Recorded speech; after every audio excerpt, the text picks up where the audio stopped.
Hi everyone, Jay here from jsplainsfood.com with nuclear rice. No, it's not really nuclear, but it is a fast and fluffy and flavorful rice dish that doesn't require a stovetop to make and is done in less than half an hour. It is also extremely versatile in flavor and seasoning profile, so it's great for all kinds of meals. Just keep in mind that this is more of a method video as opposed to a specific recipe. What is a microwave, you ask? Let me explain.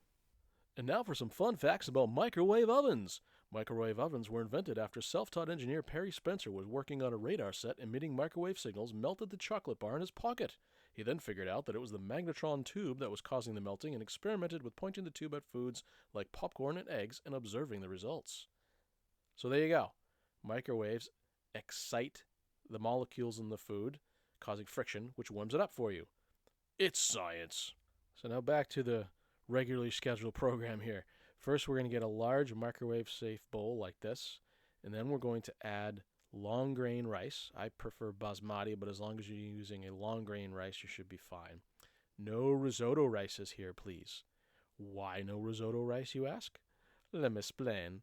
Risotto rice is higher in starch than long grain rice, and when using this method to cook, you'll wind up with rice porridge instead of nice fluffy separate grains of rice. Nobody likes rice porridge. So the next, you'll need to decide if you're using dried spices or fresh spices. For this video, I'm going to use some salt, pepper, onion powder, garlic powder, dried thyme, dried oregano, and a couple dashes of turmeric. You're going to mix the dry rice and seasonings together, and then you add your stock or water and oil and butter. Do not stir the rice in the liquid. Why no stirring, you ask? Let me explain. At no point during the cooking process should you stir this rice, because when you disturb the rice, it releases starches, which make the rice gloppy and sticky, and that's not what we're going for here. Once the rice is in the microwave, we add 10 minutes time at the highest setting your microwave goes. Once that initial 10 minutes on high is up, you add another 15 minutes at about medium to medium high. When that 15 minutes is up, you take the bowl out of the microwave, and it should look something like this. 25 minutes later. Now all you need to do is fluff the rice with a fork, adjust the seasoning, oil, butter to your liking, and serve up your nuclear rice.